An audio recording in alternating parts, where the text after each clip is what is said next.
Hello everybody and welcome back to a parking lot.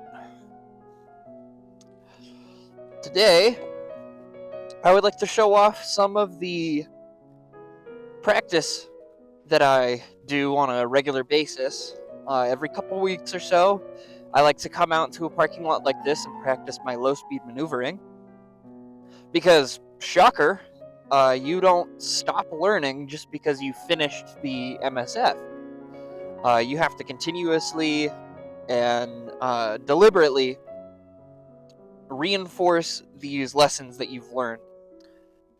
Now, a lot of this will apply to people that have already passed their MSF and would just like to practice more, know what they can do to practice more. But if you haven't taken your MSF course yet, this video is also for you.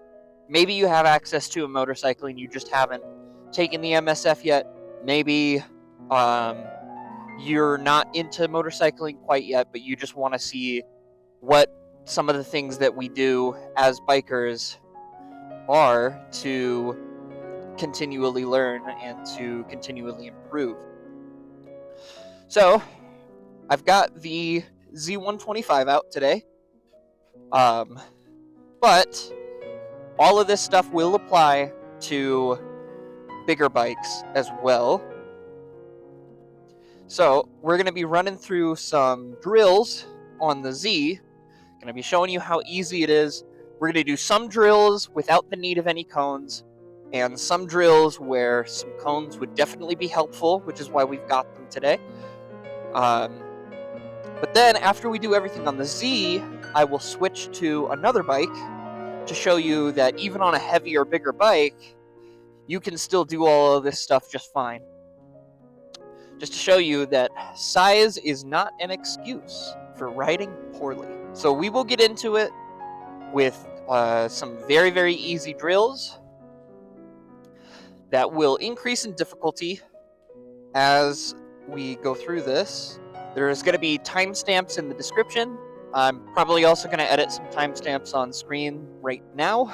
Go ahead and like this video, save this video for later, add it to your watch later, so that you can use this video when you're at the parking lot to remind yourself what you should be doing and what each thing is going to be training. Okay, so the first thing we're going to do is we're going to be practicing just like you would at the very beginning of your MSF. You're going to go through your bike and you're going to test all of the safety features. You're going to make sure that you know and you can locate every single control. And then we're going to learn and manage our friction zone. Now you might be thinking to yourself, oh, I've had my bike for such and such years. I already know where everything is. I already know everything works. I don't need to watch this part. But this is critical safety stuff. You don't want to get complacent about safety items on your bike. So the first thing we're going to do is we're going to do a walk around. Make sure that there is not anything obviously missing in any of the safety systems of our motorcycles. So that's going to be brake lines, brake calipers, brake discs, our axles, the tires. Got to make sure that at the very least our lights, our controls are mounted correctly. Just going to do a once over on the bike, make sure that it looks good, and then we're going to test these safety systems now that we've confirmed that they're there. So get on the bike, you're going to leave the kickstand down, turn the key, the bike should come on. You might be in first.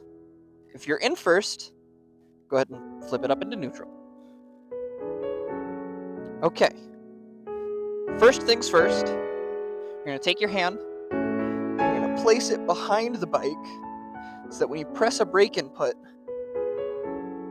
you can confirm if the light is flashing, both with the handbrake and the foot brake. Then, we're going to turn on a blinker. We're we're going to do the same thing.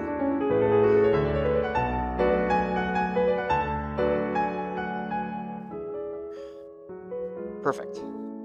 Okay, we've confirmed our turn signals and our brake light is working. This is also a good time to check your fluid level in your master cylinder.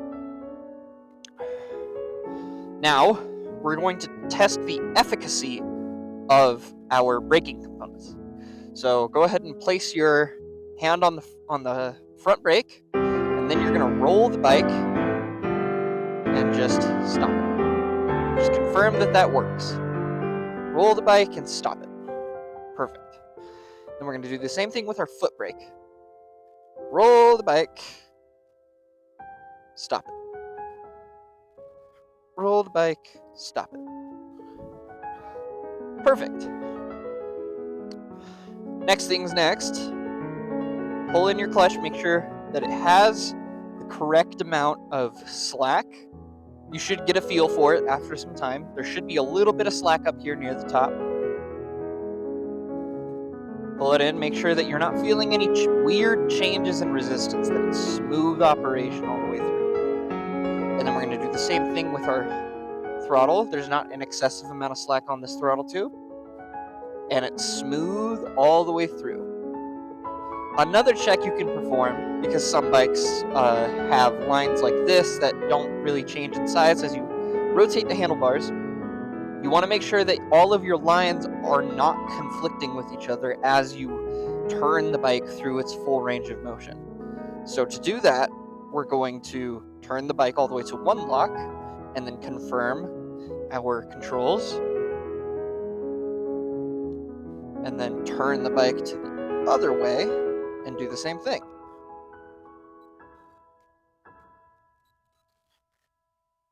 Perfect. Our kickstand is down, so if we go ahead and put the bike in first, now we can't move. So we've confirmed that it's in first. Now we need to confirm the neutral switch. That should be our first thing. To confirm that the neutral switch is working, we're going to have the kickstand in the down position. We're going to turn the ignition on, and then we're going to attempt to start the bike. It will not start in first. Perfect. Put the kickstand up. That'll disable the kickstand safety. It should not crank. It should only crank if we're in first, if the clutch is pulled in. This is testing the clutch switch. Perfect. You don't want to start the bike, but you just want to give the electric start a little tap, just to make sure that it activates. Good. Next, we're going to be testing the neutral off switch. So the way we're going to do that is by kicking it up into neutral. Now this should work regardless of the kickstand's position. So that worked. I put the kickstand down. It should still work. Perfect. Go ahead and turn the bike on. Now, to prevent the bike from lurching forward, we're going to pull in the clutch. But because the kickstand is down, when we pop it into first, it's going to kill the bike. Perfect. This is critical safety information. You want to test this stuff on a regular basis. Every couple weeks should do the trick. Because if one of these systems fails, you could get yourself in a situation where the bike runs away from you, or it starts unintentionally. That's bad. So now that we've confirmed our bike is safe, we are going to put the bike up into neutral and start it. The next thing we're going to do is we're going to find the friction zone, which is the point at which the clutch begins to grab onto the friction material. Kickstand up, kick it down into first, no throttle. There, that's where it is. Right there. What you're going to want to do is you're going to want to rock the bike back and forth using that friction zone.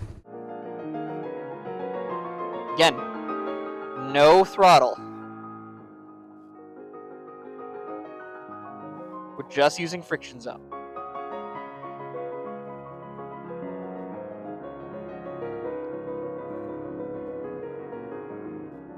That's exercise number 1, finding the friction zone. Exercise number 2 will be using our feet on the ground to walk this bike using the friction zone down a lane of parking spaces. So again, no throttle, and I'll keep my hand off the throttle the first time.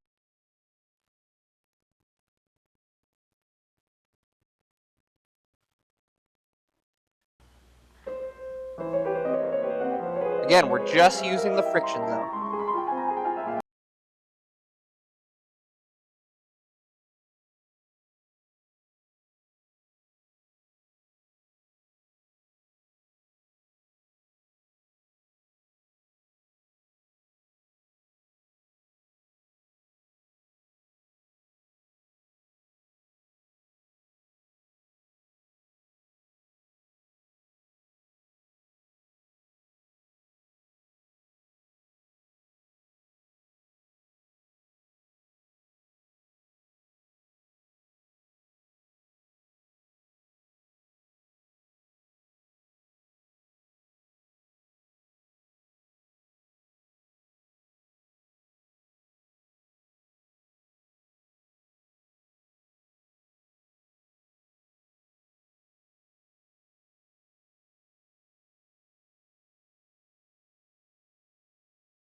Friction zone to walk the bike 90 degrees,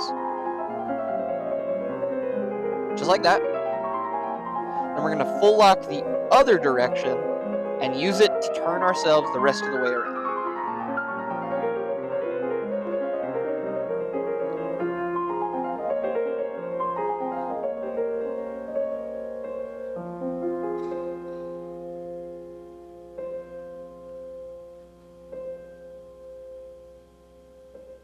Just like that. Perfect. Now, we're going to do the same thing as exercise 2, but going up the parking lot instead. If you're doing this on a slight incline like this, on a tiny little bike like this, you might need to give it a little bit of throttle.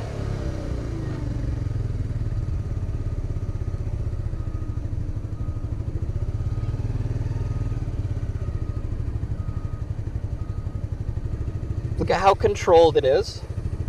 Look at how little throttle I'm putting in. Barely.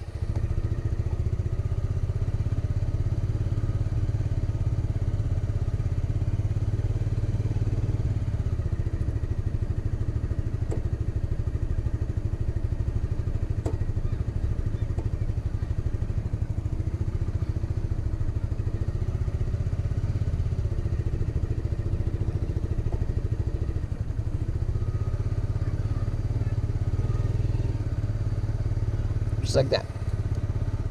And again, we're going to turn around the same way. So that's exercises 1, 2, and 3.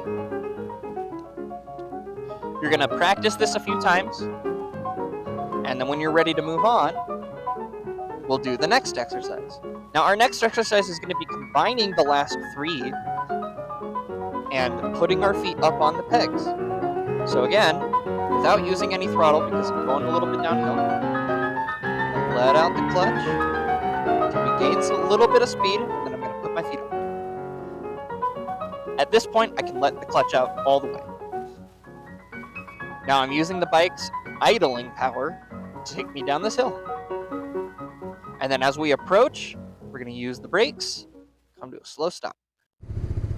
And when we come to a stop, we're going to pull in the clutch, because if you don't, the bike stalls. Now if you stall the bike, that's okay. Just go ahead and pull the clutch in and press the starter button again. So because we're going uphill, I'm going to have to add a little bit of power. But I can put my feet up. And now the clutch is out. And I can even let off the gas.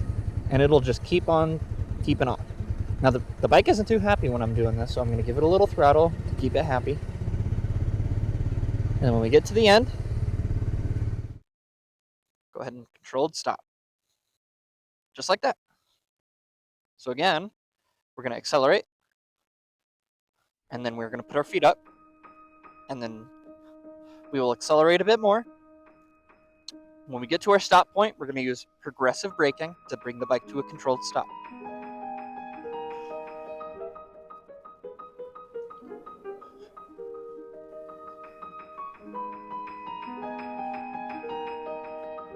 Just like that.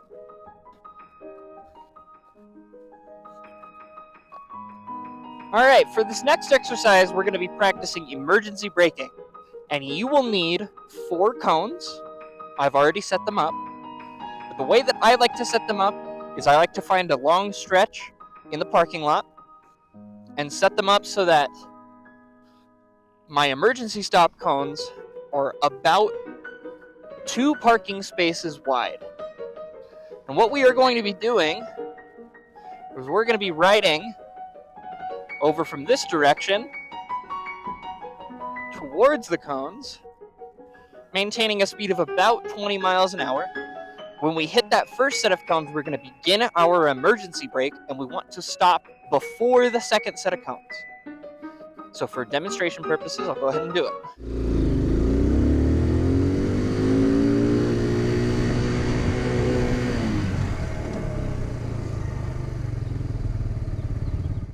Just like that. Now I did lock up the rear, and that's okay. Locking up the rear isn't as bad as locking up the front, but ideally you want to come to a controlled stop without locking either tire. So we're going to go ahead and come around. We're going to do it again.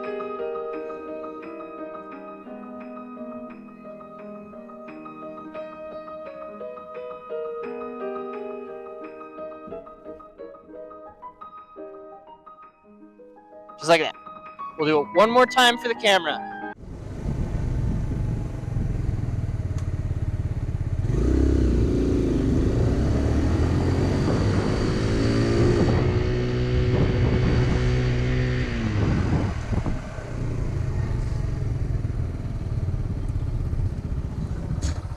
No new skids. Came to a controlled stop. Just like that.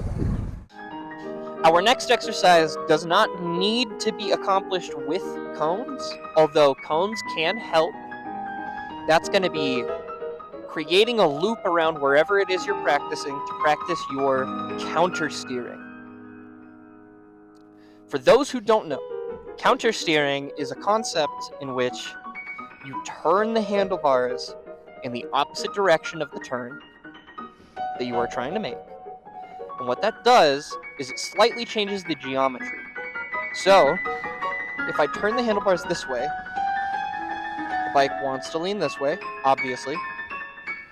But when we're at speed, by turning the tire slightly this way, it causes the bike to lean this way, which causes our tire to fall into the turn a little bit.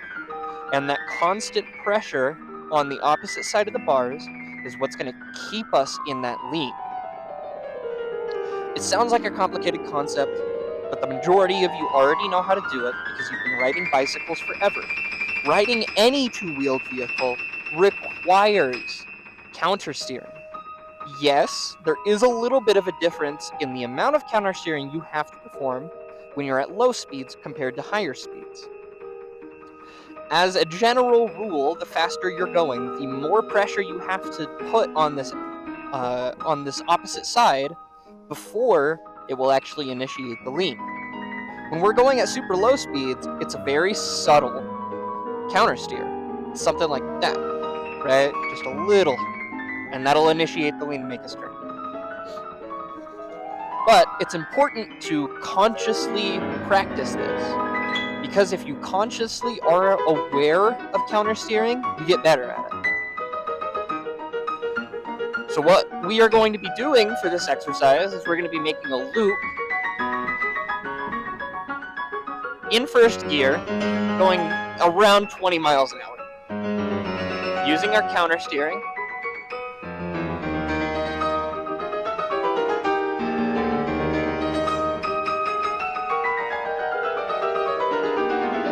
I don't know how well this is visible, but I'm going to try to point the camera down for this turn.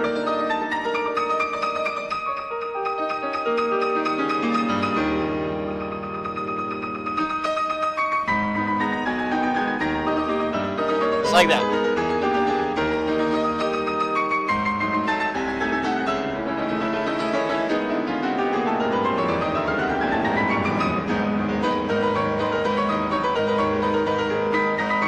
You may need to brake if the turn is tight, although the majority of the time you can just let off the throttle a little bit. That'll slow you down enough.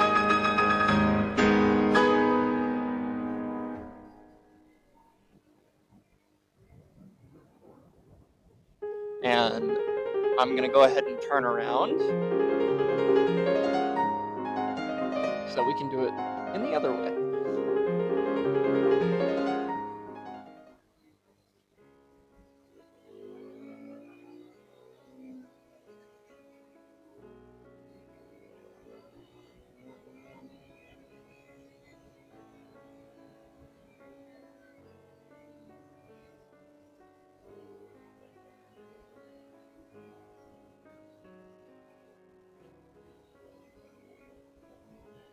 Now, you saw me there hover over the brake. I was not pushing it, or I was not pulling on the brake.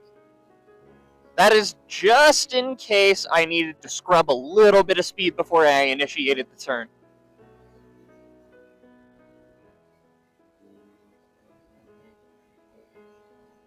Now remember, through this exercise, we are consciously countersteering. I am actively thinking about pushing that bar down and away from myself, sort of like a this movement.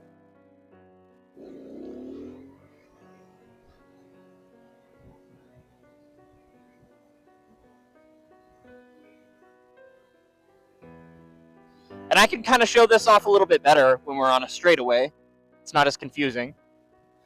If I use my hands to push on the bar, I begin to lean. Just like that. Push, lean. And that unconsciously moves the handlebars the direction I need them to go.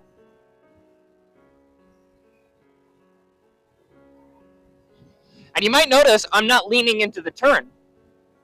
You can. You totally can. And when you're going faster speeds, you kind of want to.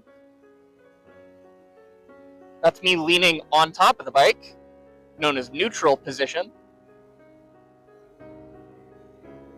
You can also lead with your body. So I can lean my weight off of the bike before the turn. That's also an option.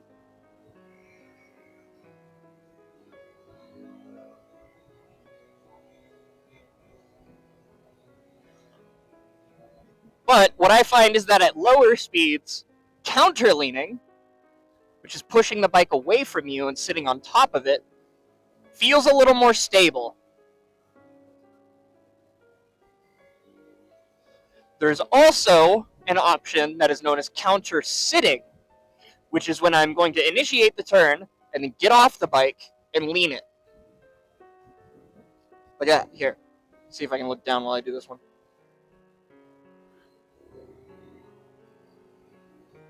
This is often what you see police officers do on their bikes, because with a heavier bike, you're dealing with a lot more inertia, which means you need to carry more speed, which can be difficult at low speeds.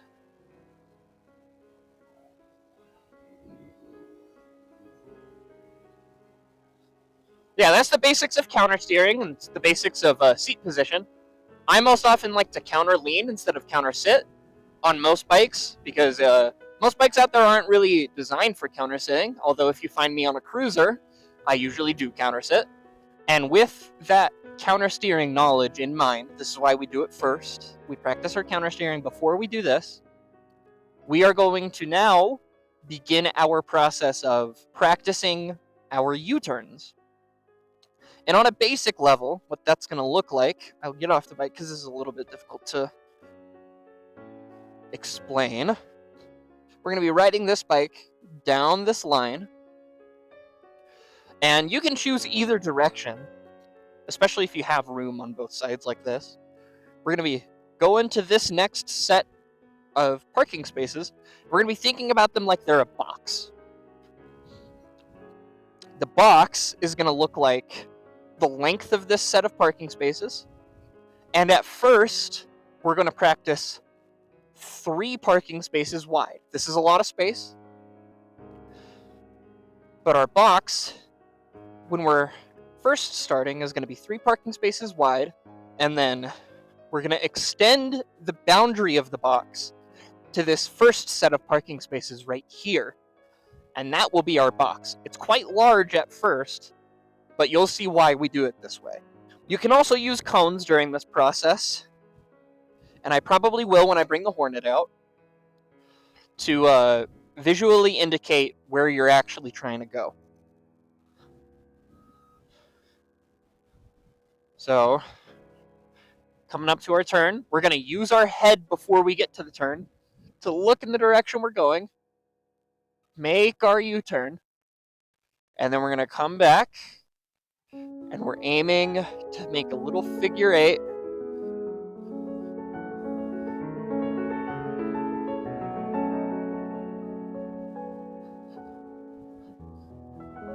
That's 3 parking spaces wide. This is a lot of space. This is quite comfortable to do.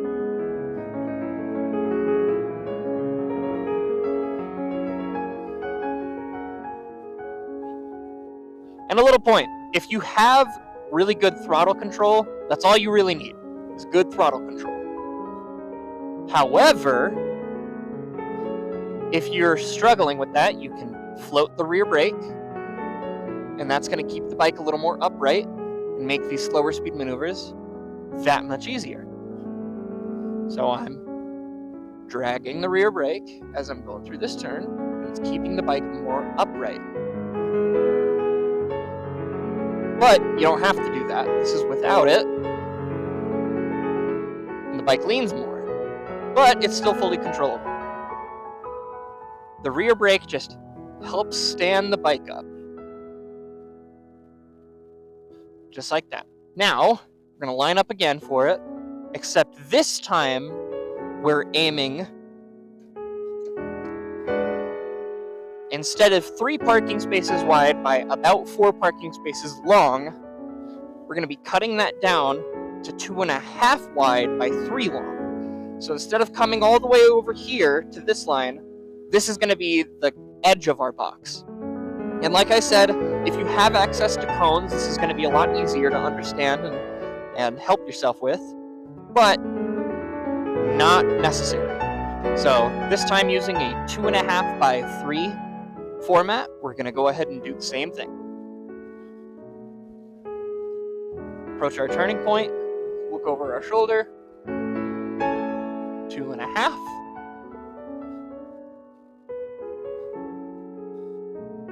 By 2.5.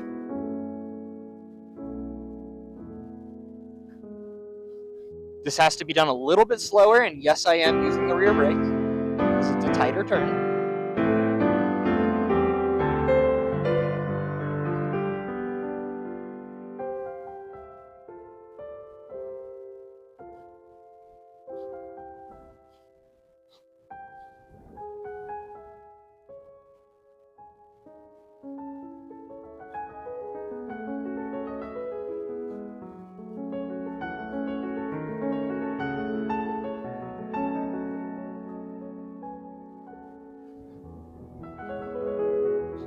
Just like that. And then for our final box, we're going to be taking that down to a 2x2. Just a little square of parking spaces. This one is the most difficult, and you will likely have to throw that foot down and catch yourself a few times. But remember, that rear brake is your friend.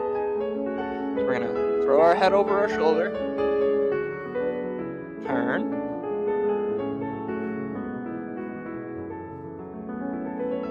turn,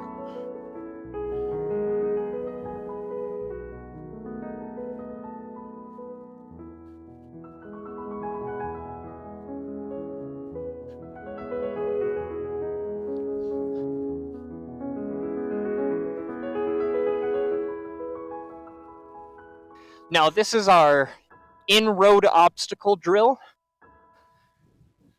As you can see, it takes a lot more cones. This takes 13 cones, and I would highly recommend that you use cones for this, because using visual sight points does not work that well for something like this. You know, there's I can totally understand the argument of practicing without cones. They're kind of a stupid thing to have to buy as a motorcyclist. No one tells you that you should buy them, but you probably should. They're pretty cheap. And as you can see, I'm using soccer cones. They don't need to be actual traffic cones.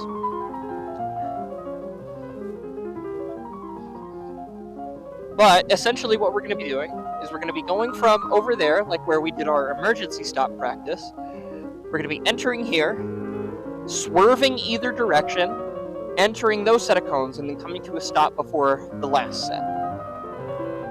This is to simulate something falling in the road right in front of you, and you have to swerve around it. So we're going to be combining a bunch of different things that we've been practicing during this session in order to complete this drill.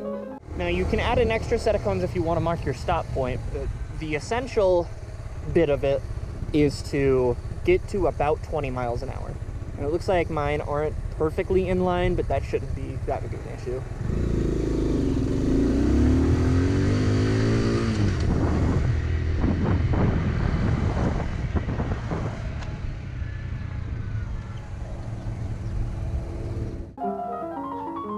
Okay, looks like I hit one. That's okay. This bike will go into first. That just tells me that I might have set these up a little bit too close to each other, or I initiated that turn a little too early.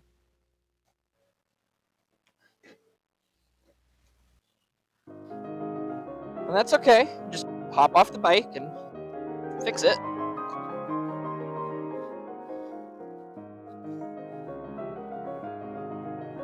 We're also going to widen these ones over here.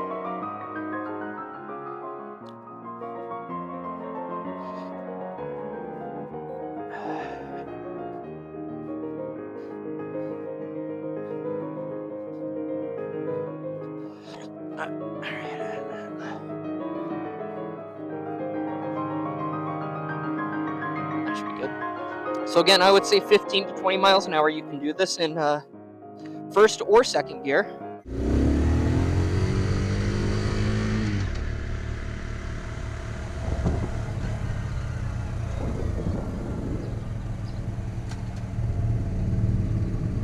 Just like that, nice and controlled, we didn't hit a single cone. You can make that more challenging for yourself by picking up the speed. I would say don't go more than 25 miles an hour though, because then the amount of pressure that it's going to take to initiate the lean is going to be way too much. So we're not going to stop, we're just going to roll on.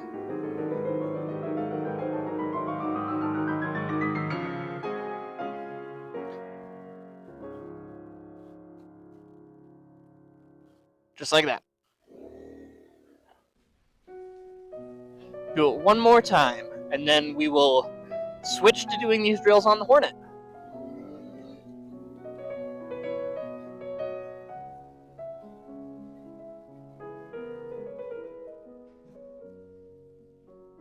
Just like that. And welcome back. We are here with the good old battle Hornet. And I'm just going to be running through everything I just said to do for the other bike, but on this one. There's going to be less commentary. I'm going to be using cones more often, but again, use the timestamps in the description to go back and look at what exactly I'm talking about, if anything confuses you. I'm mostly bringing this bike out to show that everything that I just did on that tiny bike can be done on something bigger. Yes, even you, Harley guys. Even you. First thing, we're going to go around and look at our safety systems.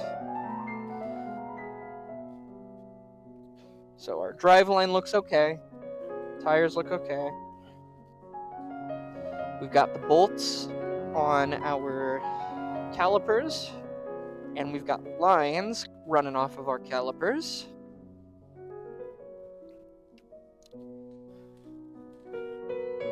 I'm not seeing anything out of place. So that tells me that my once-over is probably okay. I'm going to go ahead and get on the bike. And now we're going to go ahead and check our safety systems.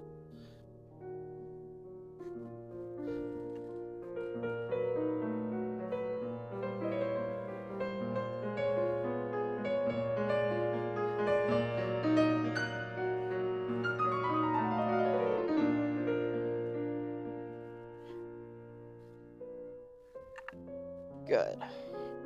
Make sure our brakes work. Okay. All right. And now we're going to test out our ignition safety systems. Bike in gear, kickstand down, should not start. Perfect. Bike in gear, kickstand down, clutch pulled in, should start. It doesn't. Oh, yeah, it's because my kickstand's down. Okay. So that's actually expected. It should not start. Now, bike in neutral should start. Perfect. I'm gonna go ahead and start it. Clutch pulled in. Bike in first gear. It should die. Perfect. Now, kickstand up. Bike in gear. Clutch pulled in. Gonna put the kickstand down, and that should kill it. Just like that. Perfect. All right. Now I'm going to go ahead and find my friction zone. It's right there.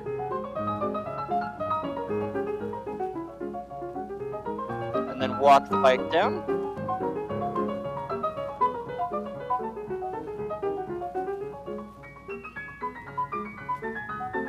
This bike is a lot more powerful, so I don't need to use any throttle at all.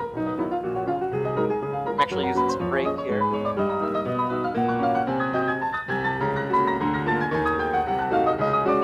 And just like I showed you before, we're going to go ahead and turn around.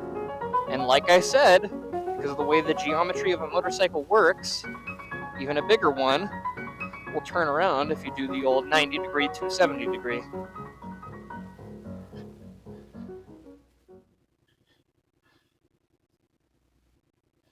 Just like that. And we're going to walk up. Again, I don't have to use any throttle for this. This bike is powerful enough to just do it. We're going to go ahead and put our feet up. Clutch out. And as we come in for our stop, clutch in, both brakes, controlled stop.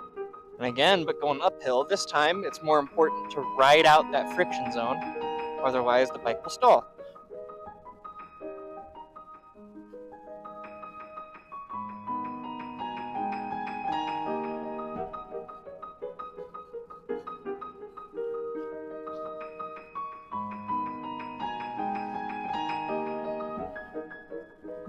Just like that. All right, then we're going to go ahead and do our controlled stop.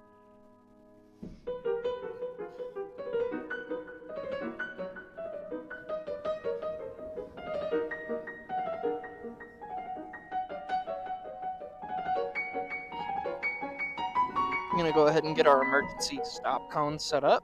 Remember, this exercise needs 4 cones. I'm going to set them 2 parking spaces apart, approximately in the middle of this area here.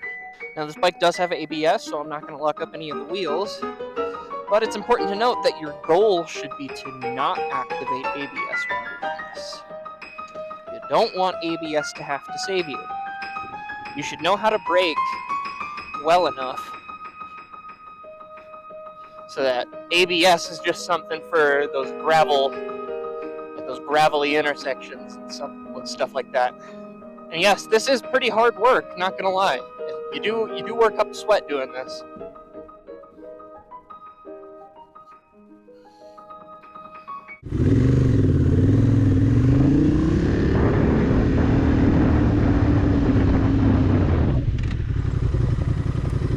So I activated ABS there. I was a little too tight on the rear. This rear is really, really grabby, so that makes sense to me. So focus a little bit more on my front brake. Remember, you should be getting about 70% of your total stopping power from the front brake. Don't over-rely on your rear brake.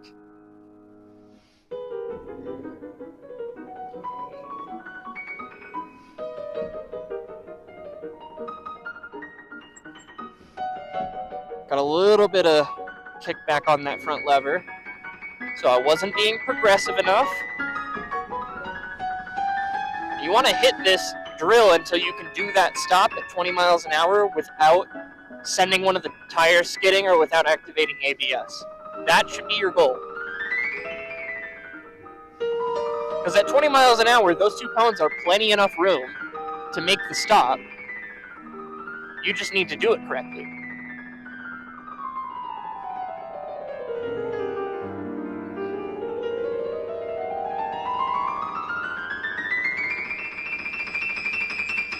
Perfect. Didn't activate ABS. Let's go. Alright, so now we're going to do our counter steering practice. Making a loop. At about 20.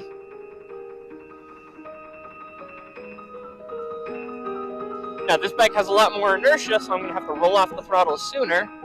And just like before, I can show off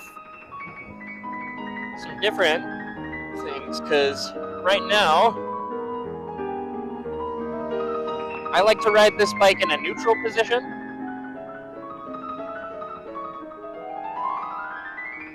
But I will also show off counter leaning.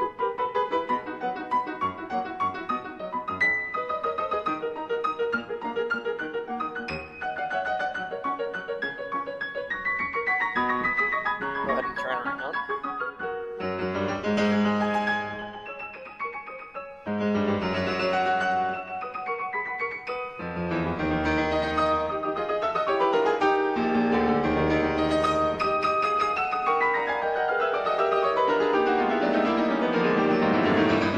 Counter leaning. We're going to lean with the bike now.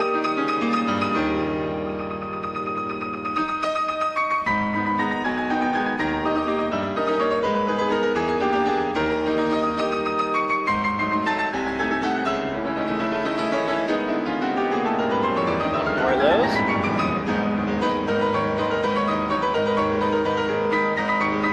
And now I'm going to counter sit.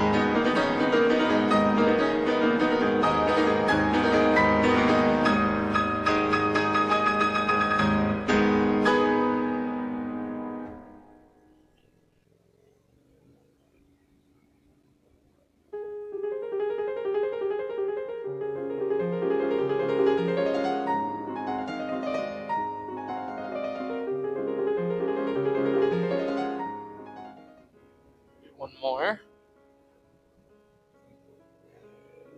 Now, I'm not saying that you should practice all of these. I'm just telling you that there's different acceptable ways to turn. There's no one rule that rules them all. There's no one method. All right, now it's time to do the U-turn box, the figure 8 box, and I'm going to be using cones for that. Easiest way to do that's going to be with 4 cones. I'm going to show you how to set them up.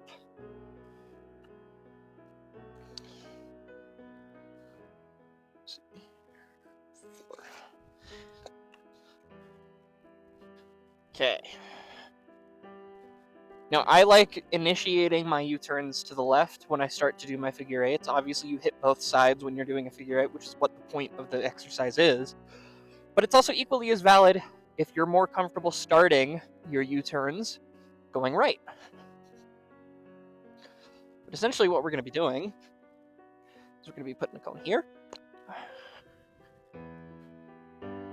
We're going to be going 3 parking spaces over, putting a cone here. Coming up here, putting a cone here.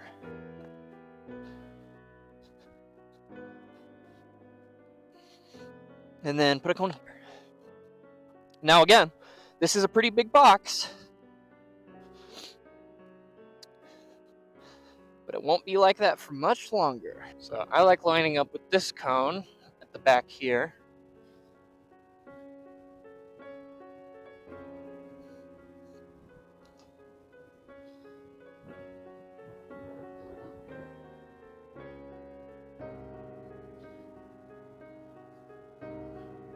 Now, for the sake of showing it off, I'm going to try to fill out the entire box.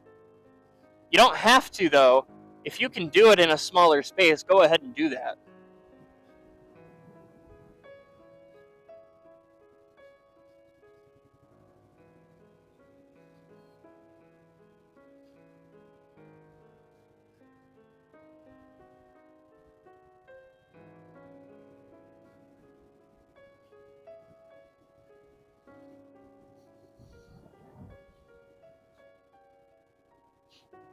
All right. Feel good about that. I'm going to go ahead and move those cones now. We're going to move these outer cones in and also shrink the width. So we're slowly cutting down on the amount of length and width that we have in this box until we can do it in a tiny box. Developing this skill is very important because you need to turn around in tight spaces. Imagine there were cars everywhere here and I needed to turn around. So again, this second one is going to be 2.5 by 3. So again, same thing. Riding that outside edge, try to get as close as possible. Give yourself the most space. Turn your head over your shoulder. Use your rear brake in that friction zone to make the turn.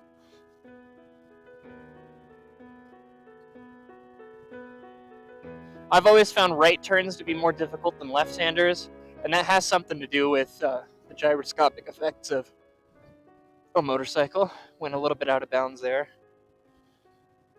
You want to try to keep it in bounds.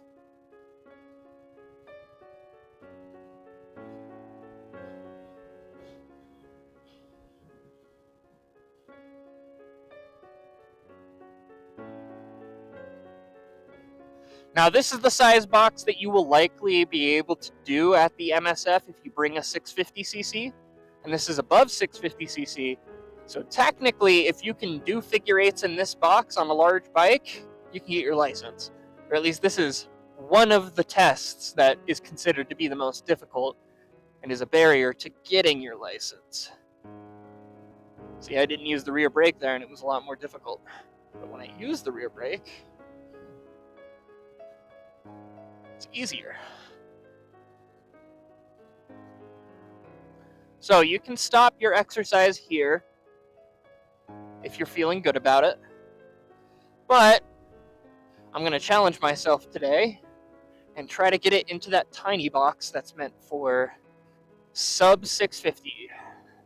And on larger bikes, there's a few things you can do to try to turn even tighter. One of those things was something I showed off not that long ago, a few minutes ago in the video, would be counter-sitting. Counter-sitting and throwing the bike over in a lean is going to reduce its maximum turning radius, which is going to be the barrier here when you get to be this small on a large bike. But like I said, learning this skill is very important. And if you can learn how to do this skill with confidence, you're a better rider than probably 80% of other riders out there on the road. Most people cannot do this.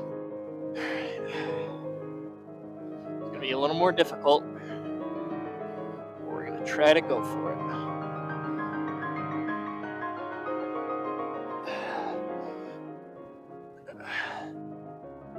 Oh, out of bounds. Okay, so we're gonna loop around and try again. Because once you start getting out of bounds in a space this tight, it's really hard to get back on track. So my piece of advice, if you find yourself out of bounds, go ahead and make a loop around and try again.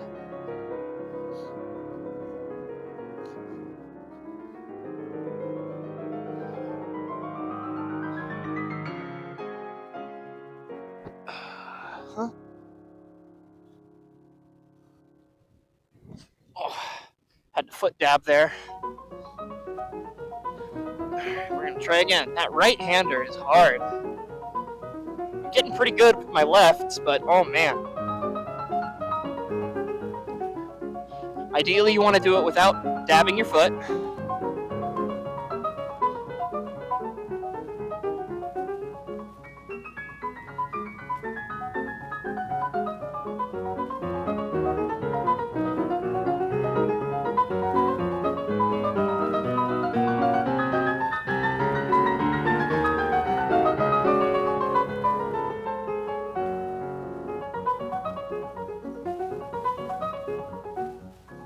Oh. Okay. Whew. A lot of hard work. Okay, we're going to try that one more time. I got one good figure 8 in there.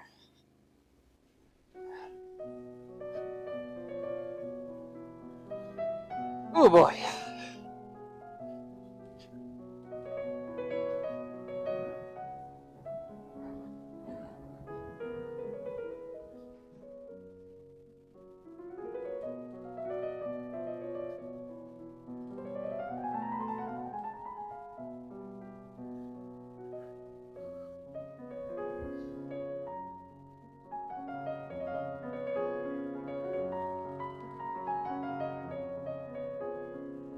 Oh yeah.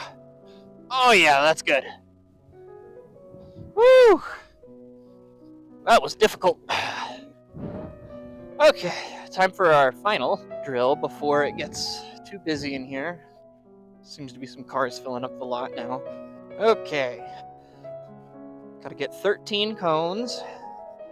And like before, we're gonna start out with our entry cones. Should be right about here. Now you can make these as wide as you want, but try to make sure that they are wide enough to consistently get through. We're gonna go 2 parking spaces down. That's the measurement I like to use. And then making sure we're lined up, I'm gonna go ahead and put one right in the middle. And then 2 on each side. And then another 2. This is gonna be acting as our obstacle. And then we need boundaries so we don't swing too wide. The point is to barely miss it. So in fact, if you want to get better at this skill, you can continually bring these in closer and push this more towards the initiation point. That way you have to turn faster. Not strictly necessary though. And then we're going to have our braking zone right about here. And then 2 more parking spaces later, it's going to be our stop bar. Just like that. Now, there are a few drills that I'm not covering in this video, just because I personally feel like they're less applicable to everyday situations. However, I will demo the main one that I haven't gone over, which is right turn from a stop. That one just sucks. So, the idea is that we are stopped and we need to turn right immediately. So you're going to start with your handlebars locked, using that rear brake. Just make the right turn. It just sucks. It just sucks to do that when you're new.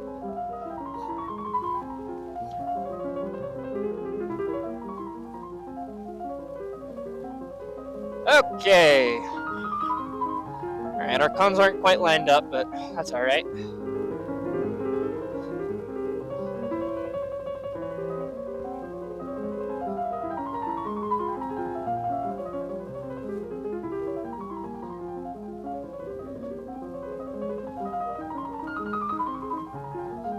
Try to carry a little bit more speed through there. Started slowing down a bit too early. Remember, we want to be in that 15 to 20 mile an hour neighborhood when we cross that entry point.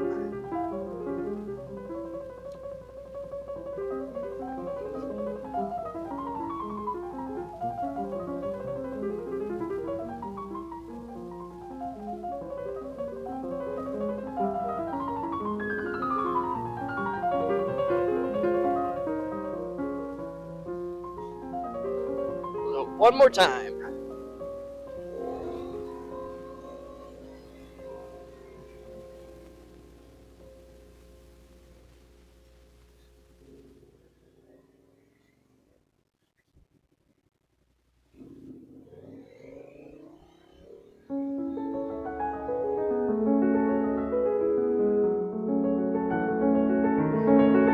Just like that. Alright, everybody.